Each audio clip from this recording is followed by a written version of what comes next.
Kathleen Kennedy thought she'd won, and the useful idiots celebrate this buffoon. Well, they didn't take into account the rebellion, the fellowship, and the return of Cara Dune. And here we go.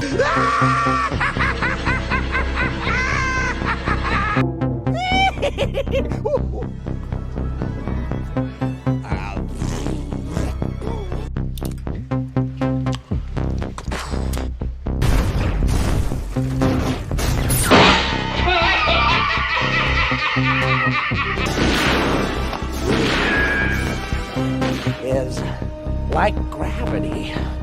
All it takes is a little push.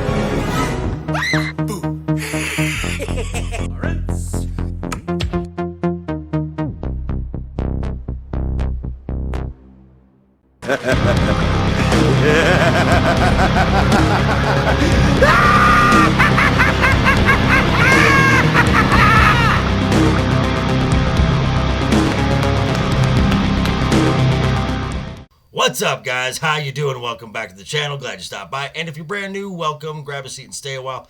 But do me a couple of favors first. Go down and hit that subscribe button. Go next door, ring that bell. Make sure it says all so you know when the next video pops up. Hit that like button, and before you head out, drop a comment.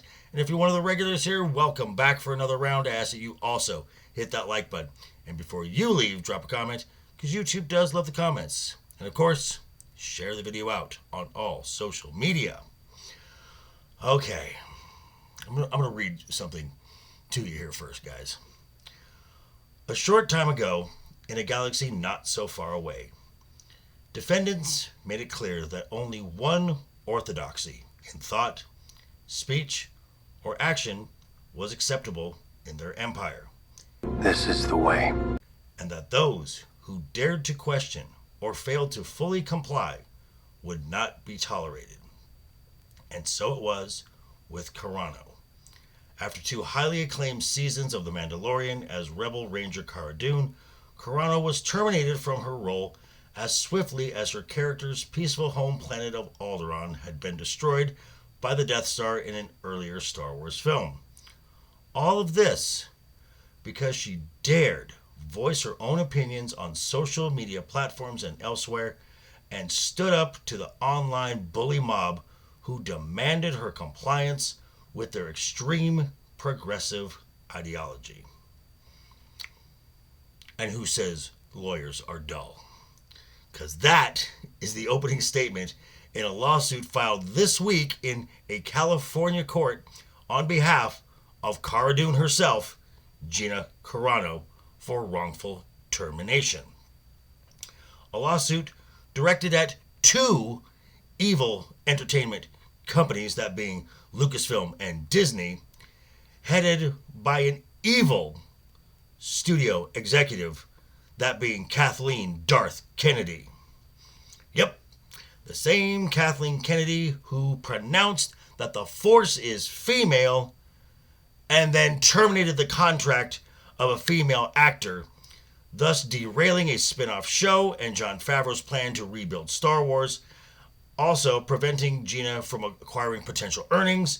As a result, she was dropped from her talent agency, thus derailing her acting career. All over a social media post? This is kind of stupid. And what was this horrible thing she said, you may ask? Well, she compared those of a political mind to a certain group of oppressed people in 1930s and 40s Germany. Yet co-star, voice actor Pedro Pascal, and a bitch, made a social media post comparing half of the current United States to National Socialists. Was his contract terminated? Nope. Why not? Why not? And that's because Gina was guilty of wrongthink. And up until her termination, the Imperial Stormtroopers, aka the online mob, harassed Gina with threats of violence, sexual assault, even death, calling her all the usual names. She was called a bigot, a racist, phobes. Sound familiar?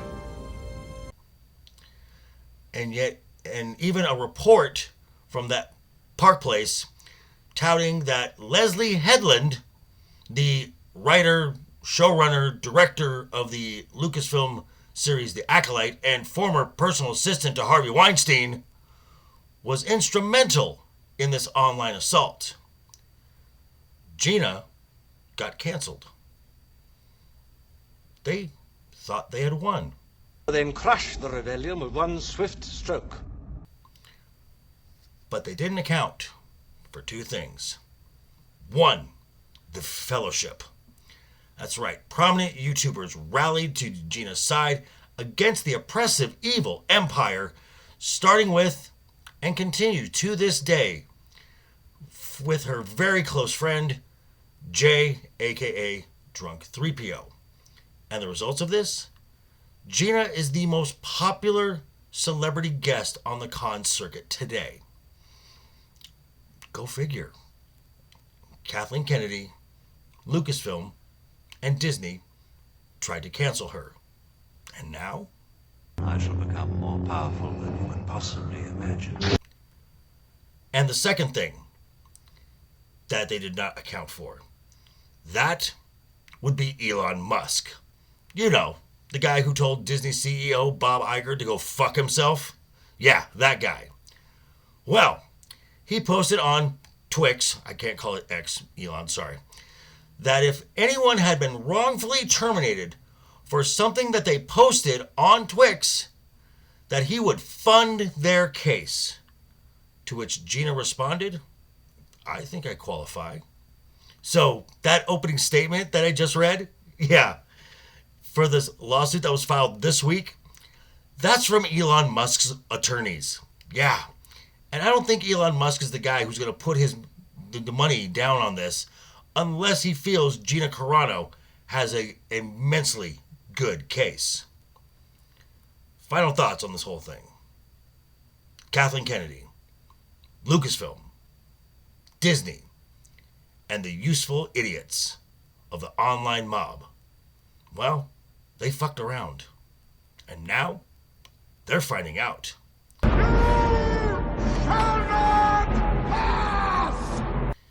And yet, they are still trying, like this article from the Mary Sue here, trying to run cover for their Sith overlord masters. Well, if no one cares, why are you writing about it? And this is just another step in the culture war against those who would subjugate you into silence and berate you into compliance. They know they're losing, and it's because we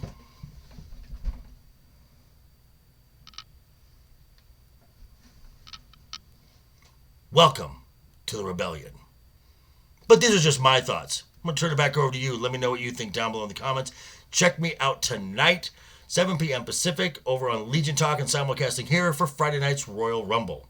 But yeah, thanks for stopping by, folks. Again, quick reminder before you head out the door, hit that subscribe button, ring that bell if you liked the video, give it a thumbs up if you didn't like the video. Hey, thanks for sticking around this long. I appreciate that. I will see you guys all very soon. Hope you have a great weekend ahead of you, folks. And always have fun. Hashtag keep talking.